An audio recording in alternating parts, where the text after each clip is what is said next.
जय बाळू. आपल्या मंदिरावर माहिती एक 2 मिनिटांमध्ये अमोल भाऊ बनकर सेवकरी आणि कमिटी मेंबर सांगतील तुम्हाला. ते सर्वांनी जरा 2 मिनिटं शांतीने ऐकून घ्यायची नम्र विनंती करतो. अमोल भाऊ बोला.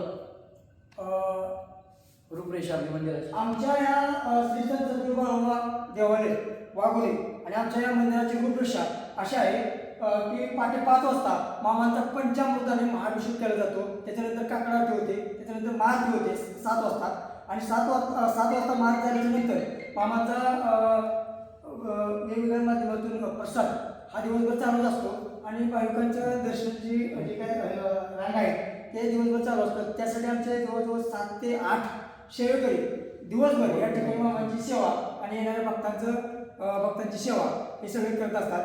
आणि प्रत्येक महिन्याच्या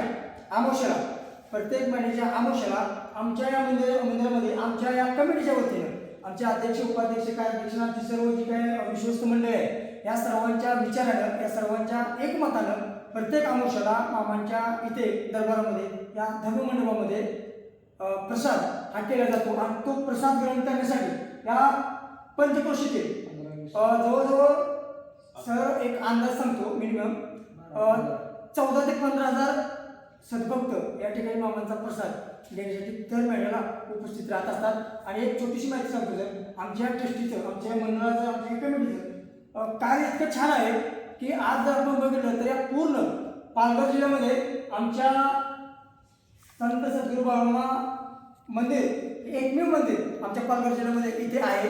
आणि आमच्या कमिटीचा जे काम करण्याचं किंवा आमच्या सेवकरी आणि आमच्या इथे येणाऱ्या भाविक भक्तांना एकत्रित करून आणि सर्वांच्या एकमतानं एका विचारानं या ठिकाणी आमच्या मंदिराचा जो दैनंदिन जो कारभार आहे जे काय मामांच्या सेवेचे जे काय हे आहे जर आपण म्हणतो ना की मामांच्या तत्वानं आणि मामांच्या नियमात या ठिकाणी आमची कमिटी आणि आमचे सेवक हे सर्वजण एकत्रित मिळून कार्य करत असतात. हा आणि सर असं आहे की आमच्या इथे अमावस्या मगाशी सांगितल्याप्रमाणे 14 ते 15,000 भाविक भक्त या ठिकाणी येत असतात. आणि इथे येणाऱ्या प्रत्येक भाविक भक्तांचं त्यांचं वेगवेगळे आलेले मामांची प्रचिती त्यांचे अनुभव हे सगळं जर आपण त्या ठिकाणी बघितलं तर एक गोष्ट आढळून येते की आमच्या या भंडाऱ्याला अमावस्येच्या भंडाऱ्याला प्रत्येक महिन्याला कमीत कमी सर 1,000 ते 1,500 हे पब्लिक वाढ होत असताना आपल्याला त्या ठिकाणी दिसत आहे. कारण ही मामांचा जो महिमा आहे ज्याला आपण म्हणतो ना की कोणताही नवस न करता पावणारा देव म्हणून मामांची ख्याती आहे हे सर्व परिचित आहे आणि आपल्या सर्वांना ज्ञात आहे. त्यामुळं आमच्या या मंदिरामध्ये प्रत्येक महिन्याला मामांच्या या अनुभूती ज्याला आपण भक्तिभावाची अनुभूती म्हटलं जातं अध्यात्मामध्ये त्या प्रकारची जी अनुभूती आहे ते प्रत्येक लोकांना त्या ठिकाणी प्रत्येक महिन्याला येत आहे. आणि त्या अनुभूतीमुळं प्रचितीमुळं आज जर आपण बघितलं तर या पूर्ण सर मुंबई CST पासून ते पालघर गुजरात वापीपासून आणि इकडे बघितलं जर आपण कल्याण डोंबिवली अंबरनाथ उल्हासनगरपासून ते संपूर्ण त्या ठिकाणी मामांचे जे मामाप्रेमी आहेत सद्भक्त आहेत ते या ठिकाणी आमच्या अमावस्येला प्रत्येक महिन्यामध्ये हजेरी लावत असतात. याचं कारण असं आहे की मामांची जी लोकांच्या अडचणी आणि लोकांच्या जे काय रंजले गाजले जे काय रंजले गांजले ते असे म्हणे वापरले ही जी मामांचं जे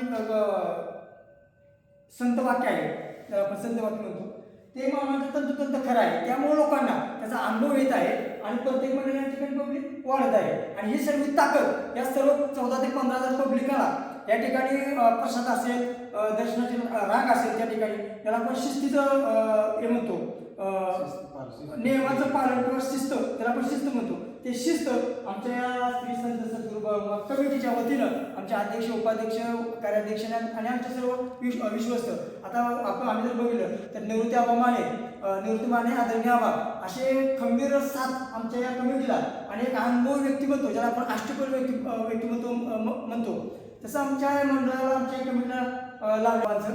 आणि अशा सगळ्या कमिटीनं आमचे नवनिर्वाचित तरुण तडफदार व्यक्तिमत्व आदरणीय सागरभाऊ दडस साहेब हे कार्याध्यक्षचा भार या ठिकाणी सांभाळत आहेत. आणि त्यांचं कार्य जर आपण पाठीमागच्या 3-4 वर्षापूर्वी जर त्यांचा पूर्व इतिहास जर बघितला तर त्यांचं कार्य हे उल्लेखनीय आहे. आणि मामांच्या या मंदिराला हे आगेकूच ज्याला आपण म्हणतो पुढे घेऊन जाणे त्याच्यामध्ये सिंहाचा वाटा आदरणीय दलत साहेबांचा आहे, कार्याध्यक्ष साहेबांचा आहे. त्यामुळं आमची पण त्यांना साथ आहे. आम्ही सर्वजण एकत्र मिळून पण साहेबांच्या आणि सर्व कमिटीच्या विचाराने एक मताने या ठिकाणी कारभार चालतो आणि हे असंच चालावं असं मी साहेबांना पुढील याची वाटचालीच्या शुभेच्छा देतो. संपूर्ण कमिटीला शुभेच्छा देतो आणि त्याला आपण व्यक्तिगत स्पेशलिटी म्हणतो आपण त्याला, त्या शुभेच्छा मी साहेबांना देईन. कारण ह्या एवढ्या कमी वयामध्ये जर आपण बघितलं तर अशा या ट्रस्टीचा अशा इतक्या मोठ्या 14-15,000 पब्लिक देवालयाचा कार्याध्यक्ष पदाचा कारभार सांभाळून साफ सोपी गोष्ट नाही. त्यासाठी सुद्धा पूर्वजन्मीचं आणि ते आपल्या आईवडिलांचं प्रारब्ध असावं लागतं, मामांची साथ असावी लागते. त्यावेळेस हे सगळ्या गोष्टी घडून येतात आणि मला असं वाटतं की ते साहेबांच्यात नक्कीच त्या ठिकाणी आम्हाला दिसत आहे. साहेबांनी असंच कार्य या ठिकाणी करावं आणि पुढे आमच्या या देवालयाला एक आमच्या आज पालघरमध्ये आहे, उद्या महाराष्ट्रात आमच्या वाघोली मंदिराचं देवालयाचं नाव त्या ठिकाणी मला असं वाटतं की साहेबांच्या या कर्तृत्वामुळे एक दिवस हे वाघोली हे मिनी आत्मापूर झाल्याशिवाय लागणार अशी मी आशा बाळगतो आणि साहेबांना आणि कमिटीला पुन्हा एकदा सर्वांचं अभिनंदन करतो. बोला बोला भगवान